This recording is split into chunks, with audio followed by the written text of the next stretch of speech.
it going, everyone? It's Liam Cattleson here. It's Doctor Who as we venture into the second episode for this season, which I'm very much looking forward to, especially with what to kind of expect with this episode, with the, Cuphead animation kind of antagonists that I'm assuming we will be confronting with this episode. So, yeah, I'm looking forward to venturing into this episode, but also just this season in general, because it was a really, really strong start. A lot of people, including myself, believed it was a very strong opener compared to last season. So, yeah, but it just was a lot of fun to go through, and, Belinda made a very, very great first impression, so I really, really loved her character.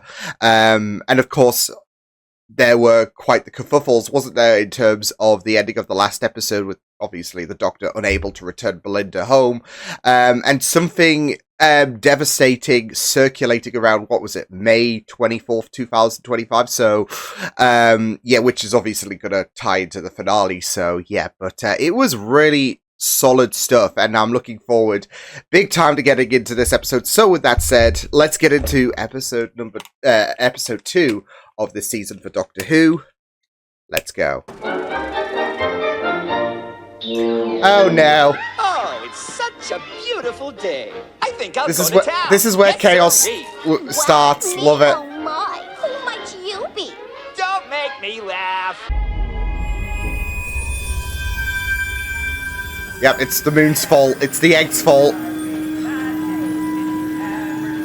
Oh, don't tell me. It's gonna oh my, oh. Get ready, because here I come. Jeez. Yeah, I don't think that's happening. Whatever you do, don't make me laugh.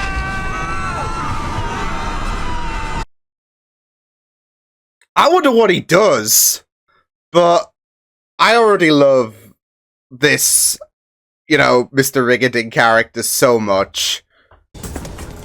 2025, and one place the TARDIS cannot reach is May the 24th. Can he not stop the day before the day after? Guessing not. This is the fun bit, honey. The clothes. Yes! Just thinking back to, I think it was actually this episode last season. Costume change. Same kind of camera work as well, love it.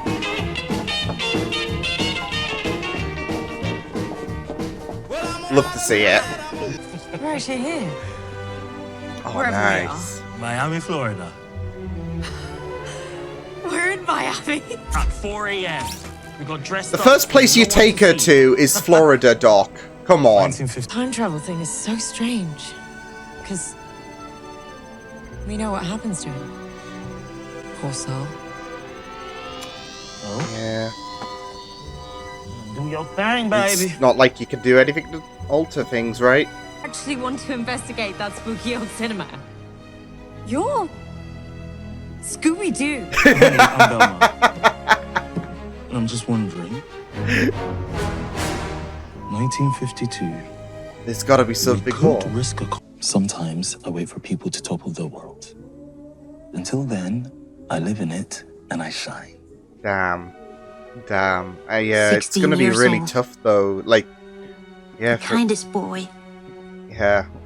I will sit and wait for that boy. Forever.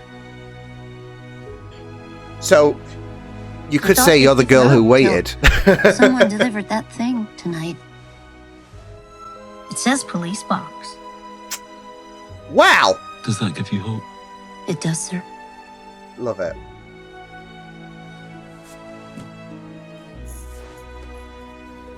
Well, let me tell you, hope can change the world, Mrs. Lowenstein. My name is the Doctor, and I will try to find your son. Love it. I just love that compassionate, beautiful approach. No. Please don't hurt them. Oh my god. Uh-oh. What was that? Here's Mr. Pie on a leash.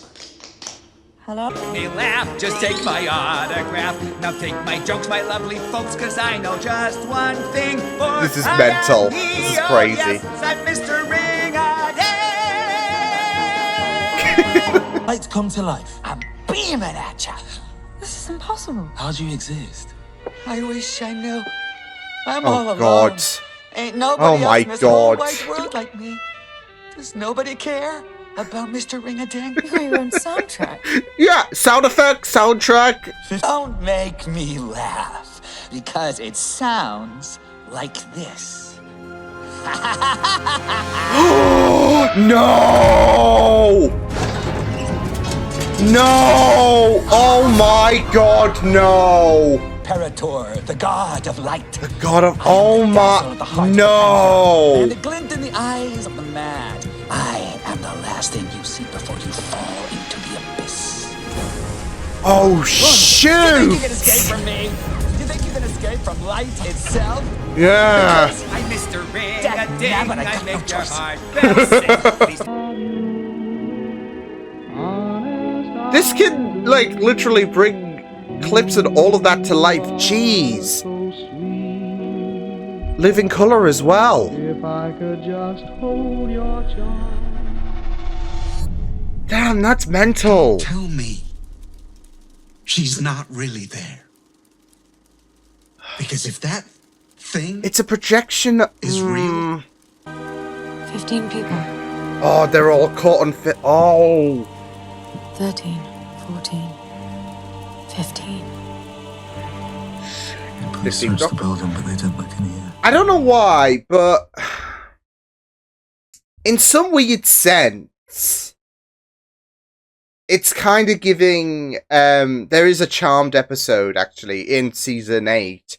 It's the lot, and knowing what we know of this whole Ring-a-Ding character, or yeah, God of Light and all of that. Yeah, it's kind of giving the plot in a sense with all of these 15 victims as well. Charmed episode, I think it's called The Lost Picture Show. So yeah, it's kind of giving those vibes in a sense. So yeah. Or if you want to kind of pay any kind of relation to Doctor Who, I guess maybe the Idiot's Lantern. Obviously, when I mean, it's a little bit different, but of course, with The Wire, they were able to absorb people into the TVs or people's faces, should I say, like Rose, for example, and it's kind of similar, obviously a bit more extreme given, you know, the power levels of a god and all of that. So yeah. You want me? Don't take Belinda, you want me? Oh my god! I think we're being Yes! animated. Oh, this is great! This wind? You were sad, and you became more three-dimensional. Oh! That's it. You acquired depth. Wait a minute. Let me try. Oh my I didn't goodness! tell you everything back in the TARDIS. I'm scared in case that means something really bad has happened in 2025. I'm scared too. Oh my goodness! Oh my god, we did it! Seriously? Your continuity is terrible. This is Miami Yeah, it Dade is. County, and that is the uniform. It of the is! NYPD. It's a trick! Try harder. There we go! We're still inside. is that you? What?! Belinda Chandra. Belinda Chandra. The end! His greatest threat! I knew this would happen because it was leaked online. Oh my... Hashtag RIP Doctor Who. Oh Let me no! get this- Really? I Really? am not you. My life is fictional. And you sit Oh, and you what watch is me this? on the TV. It's brilliant. Blink. Blink. What happens in Blink? It's the story where you're not allowed to blink. Weeping Angels. Well, that sounds like an absolute This is- epic. Gotta say though, this story right now, Mr. Ring-a-Ding, Oh no. it's a bit obvious. The Oh, ending. no. Telling. Lots of people say that. But we don't care. happen. The thing music. No. Love the Doctor. Are you okay? I didn't mean it. No, we are a bit annoying, I know that. Mood. Wasting your time because They are not real. Once we move on, They cease to Lizzie, exist. Assad, and Robin will all blink out of existence. Yeah. you mean Blink as well. the world, Doctor. I wish that there was something. We love you so much. We do. Of Suvians. God.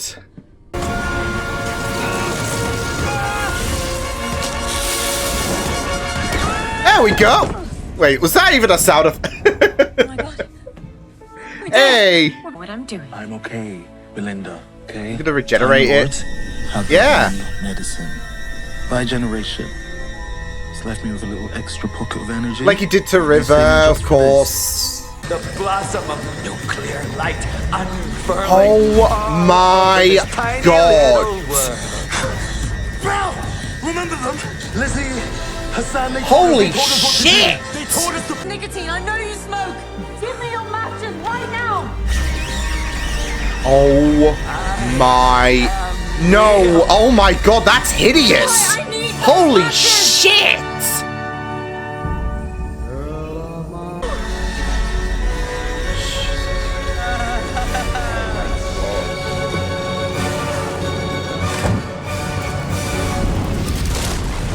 Holy sherbet! Oh! This is this is one of those screenshots. Yep. Light's infinite. Really a god now. Infinite. Invisible. Intangible. When no one hears a word. Ugh.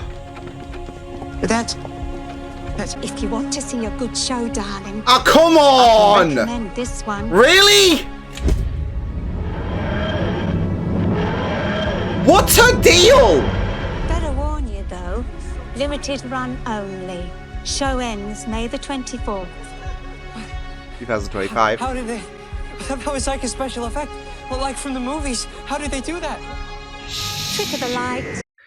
What's her deal? What is her deal? So,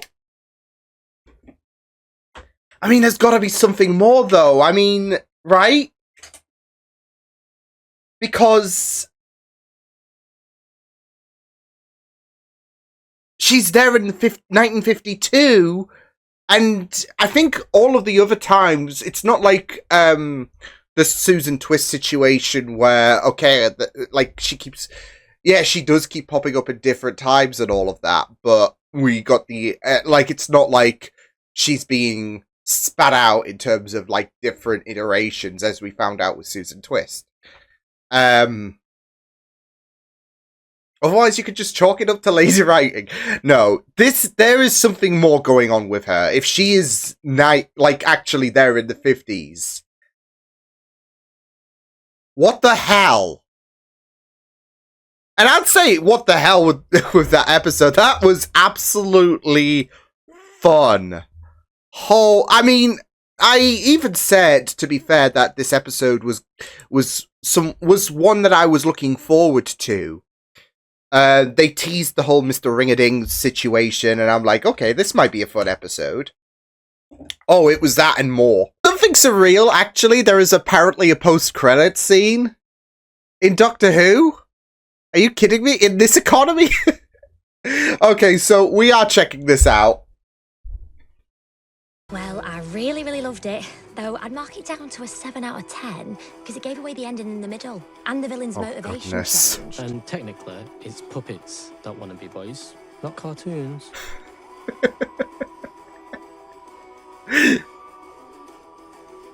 Oh my god. We're still here. Oh, the mystery, the plot thickens. Oh, man. So that was the post-credit scene. God damn. That episode was just wild. That episode was wild. So, yeah. But I guess they haven't died. So, yeah. That was incredible, though. I was... Like, I'm not gonna lie, though. Like, there were that moment when, you know, obviously the Doctor and Belinda were animated, and it was... I felt it was cut abrupt, but you know, there was certain bits and pieces that followed on from that made it stand out really, really great, and that it kind of dismissed my concerns that, I kind of wanted a bit more from the animated side of things, so yeah. Because, I mean, we did get teased about it in the trailer and all of that, and I'm like, oh, that's so cool! And I was thinking, are we gonna get, like, is this gonna be, like, are we gonna get, like, I don't know, a few minutes about that and all of that? Like, I don't know, 10 minutes of animated Doctor Who, I guess, in this episode. But, I think with the encounter with the fans and all of that was just great. You know, there are going to be some people who are going to be absolutely miffed about the whole situation. You know, especially the ones who constantly talk about R.I.P. Doctor Who and all of that. Yeah, they're going to be absolutely miffed. Yeah. I'm just thinking of a few toxic YouTubers out there who, you know, do nothing but just spread negativity in the world. I don't even need to say their names. So, yeah, they're not gonna get my, they're not gonna have me mention them and all of that. So, yeah, but, yeah, that was just great.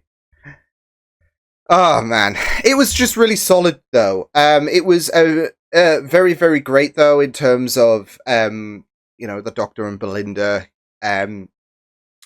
getting to know one another. I mean, obviously, there was that moment where they got in depth and all of that, didn't they? They got depth. So, I just really loved that, though, as well. Like, when they got more animated, like, in the animation, they got more detail, more depth in their characters. As well, because it's not just a really, really cool way of showcasing, like, the different animations and all of that, I guess, because, I mean, see their initial, animation detail and all of that is just going to be really, really cool. But you're getting to see different kind of, versions and all of that without going to OTT and all of that. You get more detail in terms of these animations, and it's also a really, really good, like, little it's also great that they didn't give too much away in terms, if that makes sense. It was just a little taster, and then obviously over the course of this episode they would get more detail in terms of their animation until they were realistic. So yeah. So it was just really, really great stuff. But I mean, again, I wasn't even anticipating, I mean, I guess this is kind of foolish for me to even contemplate, but I wasn't even expecting there to be a little there to be an acknowledgement of one of the pantheons. And again, it does seem a bit foolish because, hey, you've got this, like, 2D animation that's brought to life. I mean, that's insane in itself, isn't it? Because that's not your typical Tuesday. So, I guess in the Hooniverse, it's, you know, not like your monsters from another world and all of that. This is an insane, I guess, scene transition, really. So yeah, but I mean, it works. It works, as well as that resolution as well. So yeah, because you know, light is infinite, and yeah, but it was just really, really great stuff, though. It was just really, like I said, great to have this whole situation of the Doctor and Belinda. I mean, they've got a well, Belinda especially, she's got to kind of accept it whilst the Doctor tries to find solutions, of course, to, you know, get her back to May 24th, 2025. So, for the time being, yeah, as I've said, Belinda, I mean, there is curiosity, but obviously the main priority for Belinda is to get back home. So there's got to be this acceptance, but there is curiosity. So it doesn't kind of contradict her character, does it? In terms of, oh, she does want to get home, right? And yet she is very intrigued on the adventures. So, yeah, but it is that curiosity. Like, behind that door is 1952. Come on, I've got to have a bit of a guess. I mean, she was even curious when she looked in the vacuum of space in the last episode, like that this is actually space and all of that. So yeah, but there is still that need to get home. But for the time being, there's got to be this acceptance, and it gets and not just that though, but she gets to know the Doctor a bit more. And obviously, as the episodes do progress throughout the series, I do kind of expect her to take a bit of a bit of a liking to this whole time travel shenanigan and all of that, where she'll definitely change her tune in terms of how she feels like she might even want to stay on. You know, this opportunity, you know, once we deal with whatever the threat is for this series, once we deal with that, and once we can land in May 24th, 2025, there is that opportunity for her to stay at home. But she might be like, you know what, I've gotten accustomed to this, so let's continue the travels. So, but I could be wrong. But yeah, again, it was just really, really great to see the, I guess, bonding between the Doctor and Belinda, to the point where obviously the Doctor was giving out a few personal details and all of that in regards to, you know, obviously him being the last of the Time Lords. Obviously, we know that. I mean, to be fair, it's funny. We know that not to be true because the Master's obviously still inside someone's inside that gold tooth of the toy maker. So yeah, but as far as everything else is concerned, yeah, that's pretty much it, isn't it? So yeah. But of course, there was also the talk of regeneration as well, because the Doctor decided had to heal himself back up, didn't he? So, yeah, and yeah, obviously that was giving me reminders of when River broke her wrist, and the Doctor healed her. So yeah, but yeah, it was just really, really great stuff. This episode, I just had a blast. It was great. Better than I expected, because I came into this episode absolutely excited to see what would unfold. With the ring, like the whole idea of this like 2D character coming to life opened so many opportunities in my mind, especially if you're gonna break meta and all of that. And it did big time. Like I said, especially with that whole situation where the Doctor meets those fans and all of that. So yeah.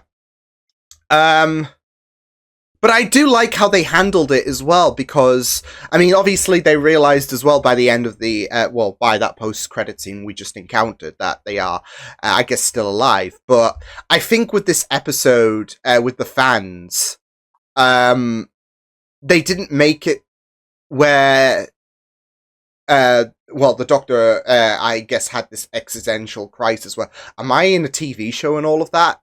So yeah, it kind of gives me Supernatural vibes, actually, where you have Dean and Sam's, they still have that free will and all of that. They don't subscribe to, okay, well, we've got to follow these events, because obviously their lives have been novelized, haven't they, in show. Their lives have been novelized, so it's kind of giving me that kind of vibe where, you know, it's not like Sam and Dean have that kind of idea that, okay, well, our lives are fictional or anything like that. There is that little meta nod and all of that, but it doesn't kind of ruin the immersion.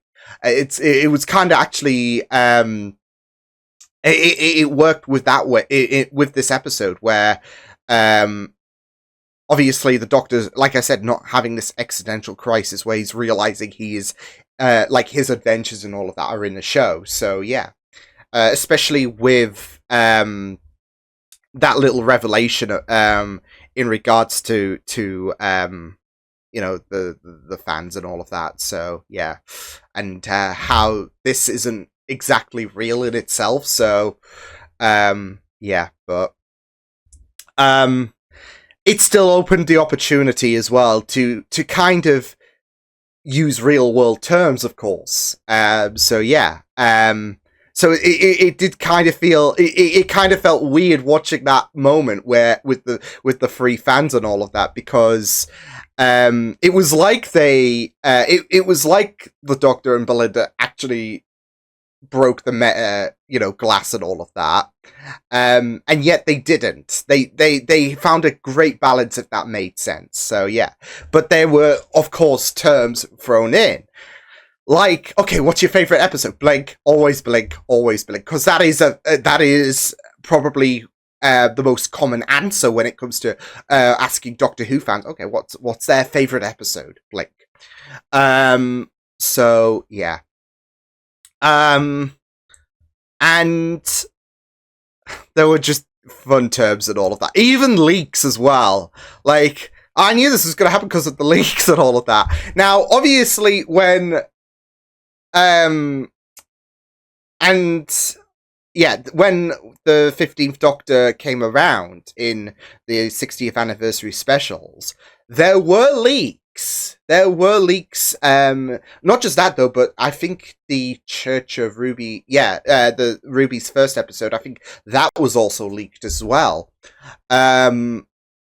So it is kind of funny how they were addressing the leaks and all of that, in terms of, I knew this was going to happen because of the leaks and all of that, because again, how the 15th Doctor came to be in the bi-generation and all of that, that was all leaked, as well as Ruby's first episode. So it was kind of funny how they did address that, as well as, like I said, the whole the whole taking the mick out of the RIP Doctor Who idiots and all of that. So yeah.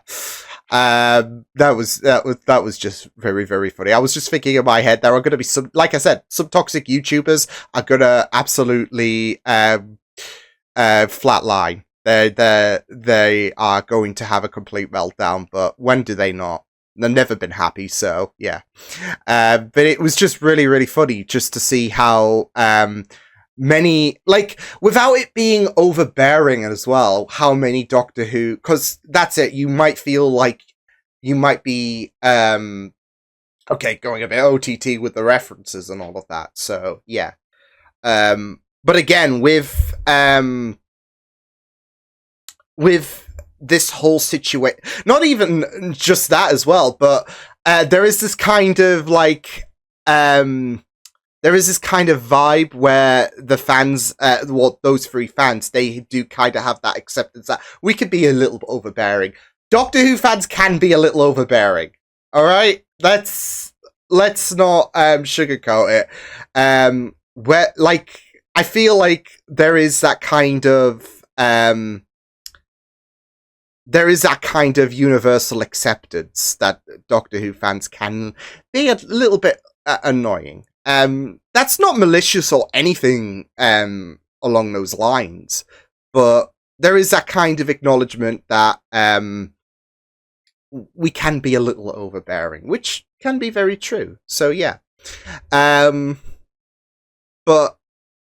it was really, really well done. Like I said, I think they did a really good job at keeping the balance in terms of, okay, let's take the opportunity to absolutely decimate or even exterminate, I guess is a Doctor Who reference, that fourth wall, but also keep a little bit of a balance, because there was that kind of idea that well, we're not real.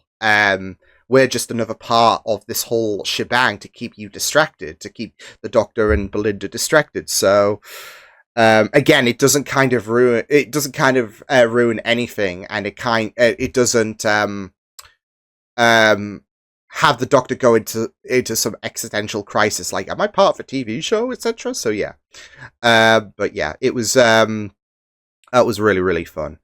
Yeah, Mr. Ring-a-Ding, Alan Cumming as well. I mean, it was great that he came back, because I mean, he was only in a Doctor Who a few seasons ago, wasn't he, in the Witchfinders? But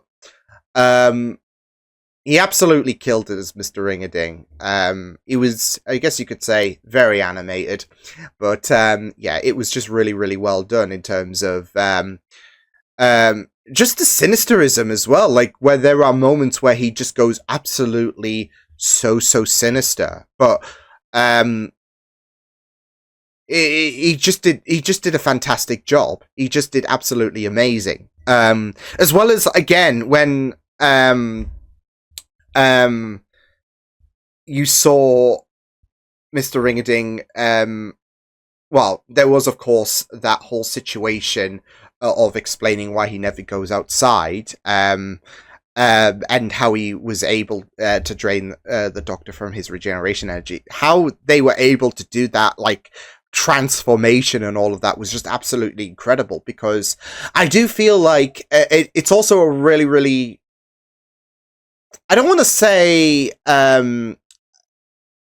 there is commentary here, but there are sometimes the occasions where I've seen this online as well. Well, okay, what if we make this, 2D animation into 3D and all of that? You think The Simpsons, what if you make The Simpsons more 3D, or Family Guy, for example, or anything like that, and they do look a bit more hideous. It kind of gives you that kind of it kind of gives you that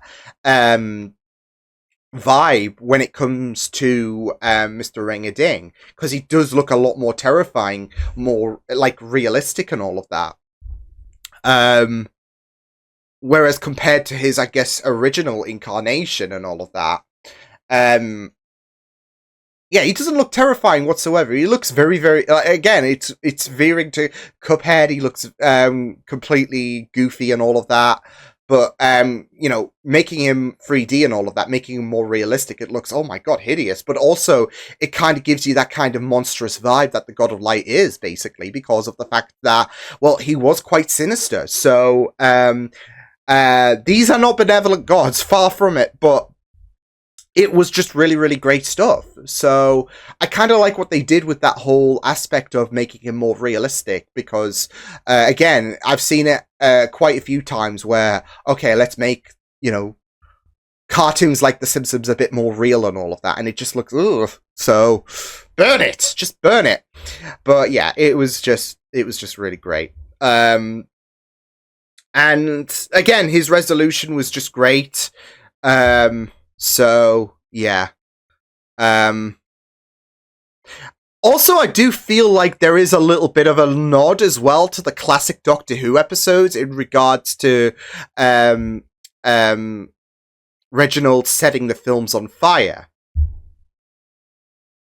Because there is that kind of irony in regards to missing Doctor Who episodes from, obviously, the classics and all of that, in terms of how many of many classic Doctor Who episodes existed on film. They were destroyed to kind of give space for the BBC and all of that. So there is a little bit of a meta reference there as well. So yeah, but yeah, like I said, when it comes to Ring-a-Ding and how he was sent to, I don't know why, but that shot, there was that one shot when he was floating into space and all of that, into the great beyond and all of that. I don't know. I just feel like that is going to be memed for some reason. I don't know. That was just the first thing that came to my mind. This is a shot that's going to be memed and all of that. So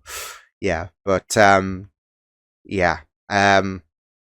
It was just really, really, it was just a really, really fantastic episode. But there was just so much to love about this episode. I mean, not just, of course, what they did in regards to Mr. Ring-a-Ding, even giving Reginald a bit of a sympathetic story in regards to his wife and all of that. And hey, we can make her real again. So yeah. but also they did touch upon, obviously, the racism that would come. Like, it was very interesting how, because I was debating as well when, obviously, you had that officer approach the Doctor and Belinda. I was debating, is it, the God of Light trying to play some trickery and all of that? They didn't make it back and all of that, in terms of, like, they didn't escape.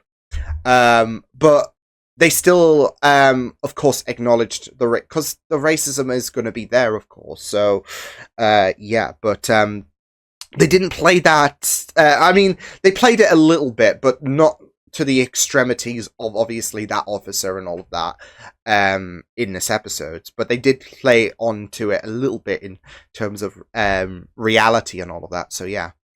But yeah, I mean, it was just really great in terms of establishing more, I guess, trust, really, when it comes to Belinda and the Doctor, really, because, I mean, you had that really touch-and-go moment, of course, especially with the Doctor. As I was saying, it's a good job we could finally, that we've, I guess, got the Timeless Child situation out there, because I think prior to the Timeless Child and all of that, in regards to, well, I'm not even sure, because there is that moment, I think, in Kill the Moon, where the 12th Doctor mentioned, I could keep regenerating, I might not have a limit and all of that.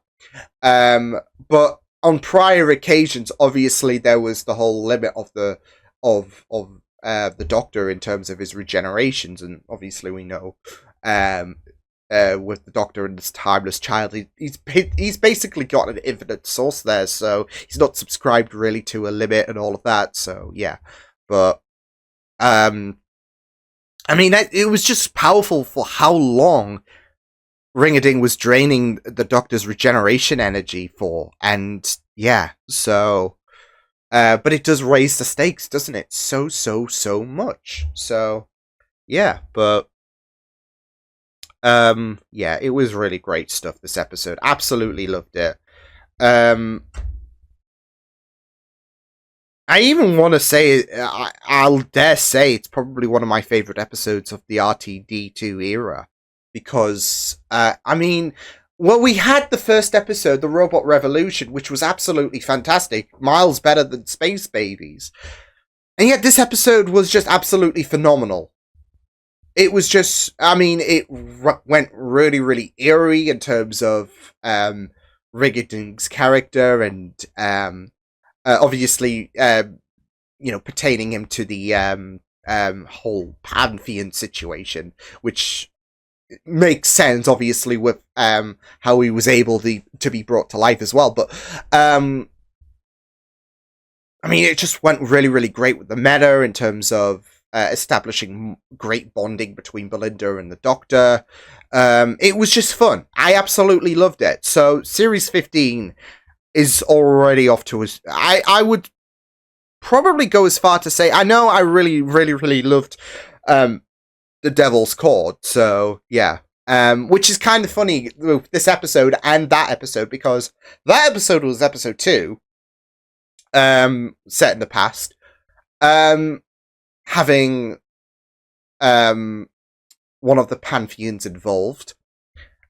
We even had a little cutaway sequence where the Doctor and the companion changed into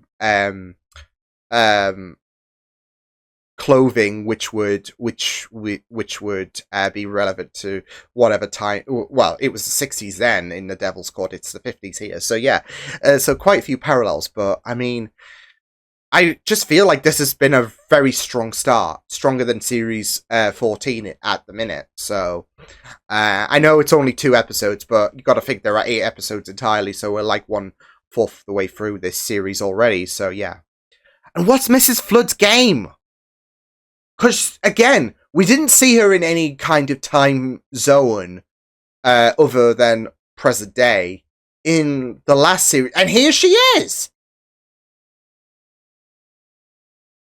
So, yeah, but, yeah, great stuff this episode. Fantastic. What a treat. I'll see you guys next time. Hope you guys enjoyed this reaction. You can check my videos on the right if you want to check out more of my content. You can also subscribe to my Media Feeds channel if you want to. Hope you guys enjoyed this reaction. Hope you guys take care, and I'll see you guys next time. Toodles!